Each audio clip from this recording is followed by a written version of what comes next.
Continuamos en CBN Noticias. Oscar González, director de la revista Gana Más, está con nosotros y vamos a conversar sobre las perspectivas económicas del año 2025 y el balance de este 2024 que nos ha traído más de una sorpresa. Oscar, bienvenido a CBN. Hola, buenos días. Muchas gracias, María, por la invitación.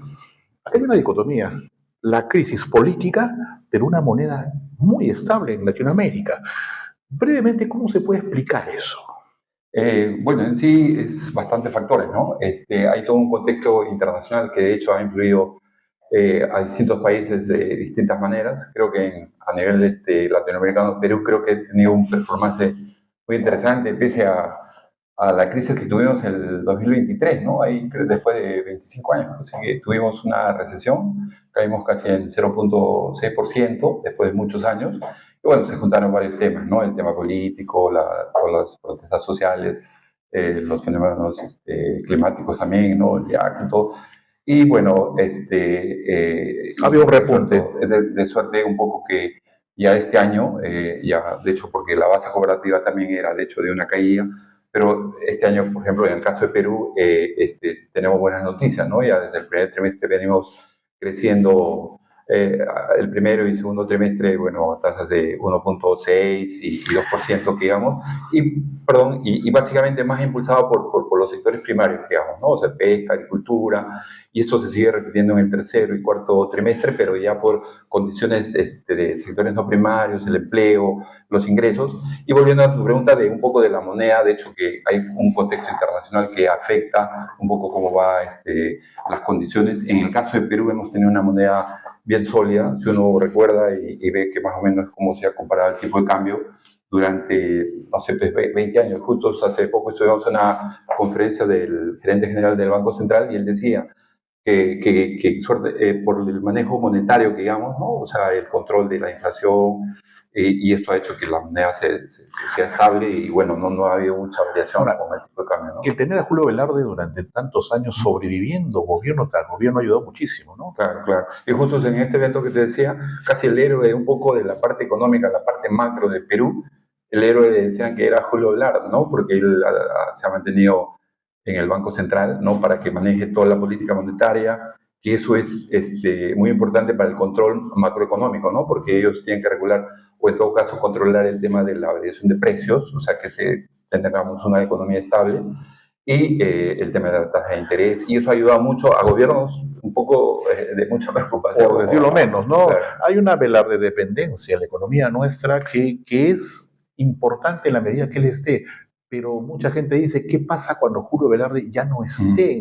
Hay gente como para poder decir, vamos a continuar esta línea de crecimiento tan sorprendente, no estando acostumbrados los que no estar en primer lugar en algo que tenga que ver con la economía.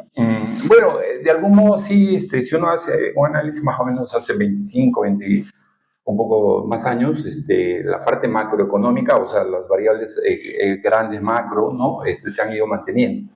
Si uno ve, casi todos los gobiernos que hemos tenido han mantenido, por ejemplo, como presidente a Julio Velarde, evidentemente, pero la institución como tal, el Banco Central, está muy reconocida. O sea, los técnicos, ahí hay una meritocracia, se ha formado técnicos con bastante solidez económica, entonces como institución se mantiene, digamos, ¿no? Y la independencia es importante. Y la independencia también, por la Constitución, es una entidad autónoma, digamos, se maneja, y se ha entendido, me parece que casi todos los gobiernos continuar un poco en los lineamientos generales, macroeconómicos, o sea, tener controlada de algún modo la inflación. Tal vez el momento más sorprendente acaso fue en el segundo gobierno de García Pérez, cuando los commodities ayudaron ante la crisis mundial. Sí, bueno, también el factor externo, bueno, nosotros somos muy dependientes como economía, de algún modo productora de materias primas, sí. El contexto es externo, digamos, ¿no?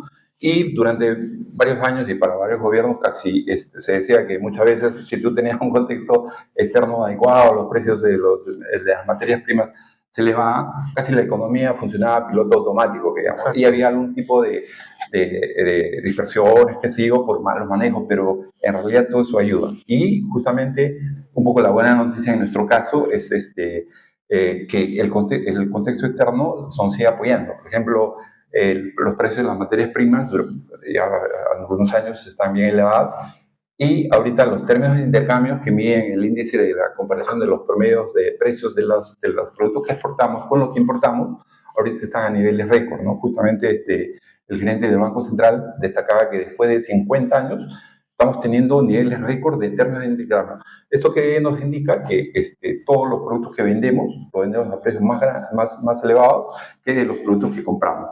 Esto nos permite tener superávit en la balanza comercial, ingreso de divisas, las cuentas financieras también están en positivo, digamos, más recursos para Perú, digamos, ¿no? Entonces, un poco nos ha permitido que se sostenga el crecimiento también, ¿no? Ahora, hoy las redes sociales nos abren las puertas de muchos escenarios de sectores, de diversos sectores. ¿Cómo explicarle, porque tiene que tener una explicación, cómo explicarle a los sectores más necesitados, quienes están sin trabajo, quienes están sin dinero, porque los hay? Claro, claro. El que vean que la moneda está en primer lugar por encima de Brasil, de Argentina, de Chile. Hay una explicación que de repente el común de la gente que más o menos entendemos de esto, podemos entender la crisis argentina, lo que está pasando en Brasil. ¿Cómo se le puede explicar a la gente? Sí, estamos muy bien, nuestra moneda está muy bien, pero hay un gran sector que está muy mal. ¿Por qué? Bueno, justo con lo que hablábamos, o sea, de algún modo en nuestro país, o sea, se ha entendido que la parte macroeconómica, que son las grandes variables, eso como que se ha mantenido estable, nosotros hemos tenido menores inflación, crecimiento ya, pero eso en la parte macroeconómica. En la parte micro, que es el ciudadano común que siente, ¿no? Y muchas veces dice, eso como que no chorrea, o sea, no lo siente, no gotea, ¿no? Entonces, obviamente ahí, en la parte interna, en la parte micro, bueno, pues hay otros factores que de algún modo han afectado y que siguen afectando. Todavía tenemos acá problemas estructurales que no hemos logrado derrotar, por ejemplo, el tema de la informalidad. Ahora tenemos niveles de casi más de 75%. Donde ya es un factor político. Y también estructurales de nuestra economía, ¿no? O sea, el 75% en la parte laboral, de la fuerza laboral, más de 13 millones de peruanos están en la informalidad. O sea, quiere decir que no tienen beneficios sociales, o sea, no tienen gratificaciones, CTS, vacaciones. Entonces, sus condiciones son no adecuadas. 13 millones es la mitad del país prácticamente. Casi la tercera parte, pero básicamente es de la fuerza laboral. Claro, lo digo porque si no contamos a los niños y a los ancianos, prácticamente sería la mitad del país.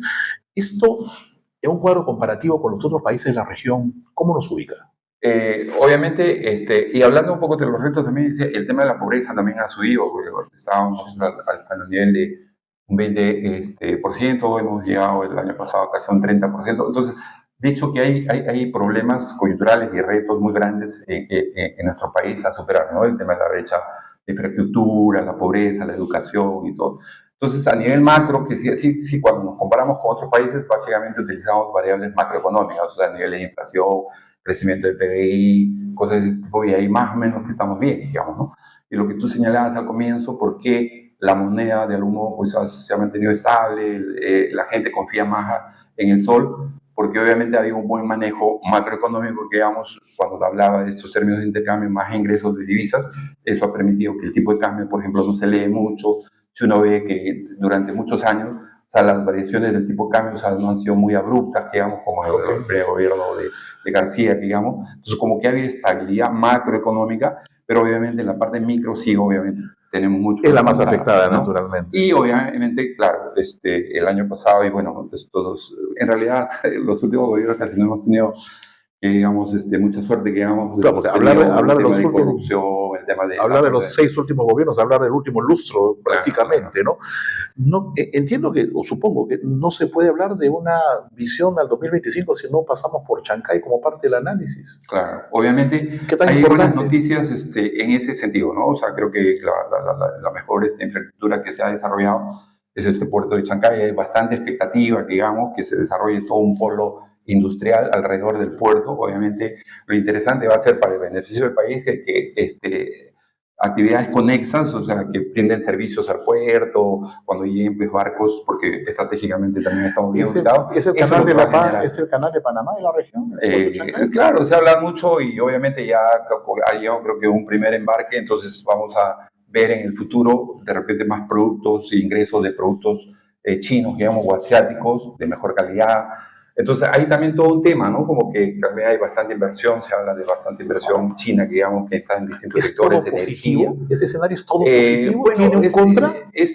Dicen, por ejemplo, ya a nivel global, que digamos, hay una guerra comercial entre Estados Unidos y China. China está como que ha visto a Latinoamérica como una región muy fértil para desarrollar bastante. Ese es entre ellos, pero para el Perú, ¿hay un contra? Digo, hay un aspecto negativo de priorizado la inversión china, digamos. O sea, como país deberíamos promover la inversión de cualquier origen, entonces para tener pues más estabilidad y no depender mucho de determinados flujos, digamos, ¿no? Ahora, se supone que de repente un poco la parte negativa que podría ser, porque de algún modo un socio muy importante de Perú, a donde van bastante porcentaje de las exportaciones, es Estados Unidos. Entonces, ahí también hay todo un tema que recién lo vamos a ver el próximo año cuando asuma Donald Trump. Él ha anunciado de algún modo pues, algunos cambios en el tema comercial, digamos, va a elevar algunas tasas. O sea, algunos dicen que de repente por el hecho de que el puerto de Shanghái se maneje por la inversión china, se decía hasta que podrían elevarse aranceles hasta un 60%. Unos creen que es demasiado alto porque tampoco le conviene a la economía norteamericana porque se eleve demasiado, porque entraría menos productos. Pero de todos modos va a haber algún cambio en tasas arancelarias, que esto de algún modo afectaría algo al ingreso de productos peruanos al mercado norteamericano, pero podría también ser algo estratégico para que nos miren, porque tenemos bastantes porque por otro lado también es difícil estar en los dos escenarios, el americano y el chino, ¿no? Siempre tiene que haber una tendencia, entiendo, Shanghái tenía que ser, digamos, una alianza estratégica o con China, y de no serlo tendría que haber sido con Estados Unidos.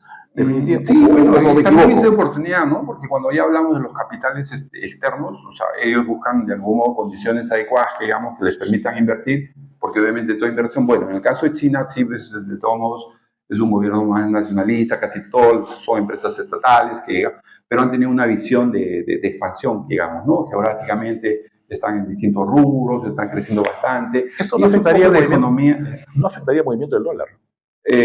Porque el dólar ha estado estable este año. Sí, y un poco lo que hablaba, ¿no? En el hecho de que en la medida en que mantengamos como política monetaria desde el Banco Central la estabilidad de nuestra moneda, ahí no habría mucho problema. Al contrario, si es que hay más movimiento comercial, que va a haber más ingreso de divisas, eso de algún modo estabiliza de que el dólar tenga a disminuir o mantener. Claro, porque la gente siempre tiene ese temor, ¿no? Si se ahorra en dólares, si no, ¿qué recomendarías tú? Bueno, ahí yo creo que ahora las personas confían más en la moneda nacional. La mayoría de gente, por ejemplo, ahorra sus ETS en soles. En la tasa, bueno, se dice que el dólar nunca va a perder de valor, digamos, pero había fluctuación mínima. Pero en decisiones, bueno, la moneda, el sol peruano ha tenido una fortaleza y se está manteniendo por todos estos factores que hemos venido conversando, la parte macro, digamos, y en perspectiva se ve que ahí no podría haber mucho problema. Porque sigue muy lejos, Ecuador está totalmente dolarizado. En Ecuador todo el movimiento económico es en dólares. Y acá en el Perú, sin embargo, lo acabas de decir, estamos más que nada viviendo con la fortaleza de la moneda nacional. Esto definitivamente es positivo. Claro, obviamente, claro, porque la mayoría de personas tienen ingresos en soles, sus gastos son en soles y la moneda está estable, está bien, ¿no? Generalmente, bueno, en caso de Ecuador, bueno, ellos tuvieron otro modelo o como en Argentina, ¿no? Que anteriormente, bueno, pues se fijaban los tipos de cambio. Nosotros lo tuvimos con el gobierno de Alan García, que se fijaban el tipo de cambio, pero esto te genera corrupción, es un manejo ficticio de la economía, digamos, porque tú cómo vas a ir contra el mercado en el sentido de que ya yo fijo que sea así, pero si hay más demanda, oferta, entonces en 2010, todo, ¿no? Si no me equivoco, en 2010 un sol y un peso argentino eran lo mismo. Yo casi serían 3.000 pesos un sol peruano. Eso es una crisis profunda, una profunda crisis económica argentina. Así es. No, pero con Milei, la cosa que está marchando, creo que... me refiero a todo el remanente, claro, que deja, ¿no? de estar 1 a 1 a estar 2.800 a 1. Es bastante. Así es, claro, y eso es con consecuencia básicamente del manejo de gobiernos anteriores que, bueno, tienen otra visión, con intereses particulares. Y que no hay una independencia con el, digamos, con el BCR. Claro, porque ya casi las decisiones políticas avasallan todas las institucionalidades y obviamente ahí ya pues el manejo no es técnico. Ahora, lo que sí si hablamos un poco de Perú, también hay algunos retos, ¿no? Si bien es cierto, hablábamos de que la economía este año puede ir cerrando a 3%, que digamos, después de una caída que decía del año pasado, del 2023, para el próximo año, según proyecciones oficiales, se espera que crezcamos 3.1, pero entramos a un año preelectoral, ¿no? Entonces, para todos los analistas... ¿Eso es bueno o es malo? Para todos los analistas, el mayor riesgo ahora en Perú es el tema político, que digamos. O sea, se dice que ya tenemos más de 30 y tantos candidatos y para las elecciones del 26 vamos a llegar a 50, bueno, de discreción, ¿no? Entonces vamos a tener una dispersividad de candidatos y obviamente ahí es el temor de que salgan pues estos outsiders, gente que son los mesías, que no tenga pues atrás todo un buen equipo técnico, que digamos, o con propuestas. Que Dios nos ayude con lo que se puede ver. Claro, entonces dicen pues que vamos a tener... para marcar el planillo pues, como, en 2 hojas. ¿El hecho de que sea un año preelectoral puede generar preocupación en la economía? ¿O al revés? Bueno, sí, eso de algún modo, las elecciones, o sea, tener año preelectoral, no sabes quién va a poder gobernar. Porque para los medios es un buen año. Para los, obviamente, de repente, pero para los inversionistas de algún modo es un poco stand-by, hay que esperar ¿Quién viene? ¿Quién viene? Que hacemos un poco como que retienen casi sus decisiones de inversión. Y hay muchos, por ejemplo, escuchábamos justo del evento que comentaba, que decían que muchas de las empresas deberían más bien ahora, porque hay mucha gente que se financia de distintas maneras, ¿no? Ya sea en el sistema bancario o emisión de bonos en el mercado internacional, y ellos decían de que como entramos a un año de espera, que digamos, no esperar a última hora porque va a haber muchos papeles que se emitieron, van a vencer en el 2025 y el 2026, y como va a ser las condiciones externas un poco complicadas, es mejor, ellos decían, reperfilar tu deuda, tu estructura financiera, para que esos 2 años sean más tranquilos y después ya con un panorama más claro, que digamos, tener pues decisiones más acertadas. Para terminar, la revista Ganamás supongo que está preparando una edición de fin de año. Bueno, ya cerramos la última edición de este año. Ganamás es una revista que ya estamos por la edición número 115, que está orientada básicamente a todo 115 números. Así es, ¿no? ¿Con qué periodicidad? Mensual, que digamos, bueno, ahora es completamente gratuita. Después de la pandemia lo hicimos gratuita, es digital, tenemos la versión en PDF, que uno puede descargárselo con inscripción gratuita, tenemos la versión web, y obviamente casi el nicho, la audiencia de Ganamás es emprendedores, startups, fintech, microempresas. ¿Cuándo sale el número de...? En enero sacamos la siguiente edición, pero aparte tenemos el portal de noticias que es de Ganamás. Eso es todos los días, informamos, entonces obviamente es como tener un periódico diario, pero en digital. Constante, información constante. Claro, 2014 tenemos este portal. Y bueno, aparte hacemos eventos, aparte tenemos otra plataforma que es Más Finanzas, y ahí tenemos un semanario que sale todos los lunes, esto ya es con noticias más especializadas para la industria financiera, y es como un modelo de suscripción, digamos, ¿no?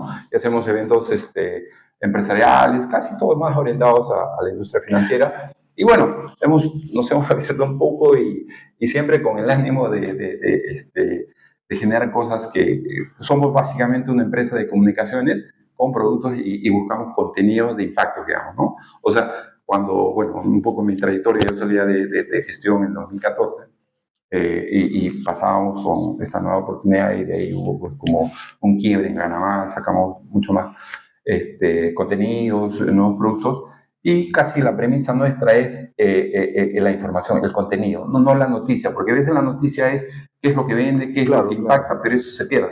Pero cuando hay el contenido que sirva y que genere mejores prácticas o te dé nuevas luces, nuevas perspectivas para cualquier lector, eso es de valor, digamos, ¿no? Y es un poco más o menos lo que nosotros buscamos. Que vengan mejores tiempos para el Perú, para la economía peruana y también para Ganamás. Perfecto, y que todos ganemos. Que todos ganemos. Siempre tu casa, Oscar. Muy bien. Muchas gracias. No, al contrario, gracias a ustedes por la oportunidad. Vamos a una pausa y volvemos.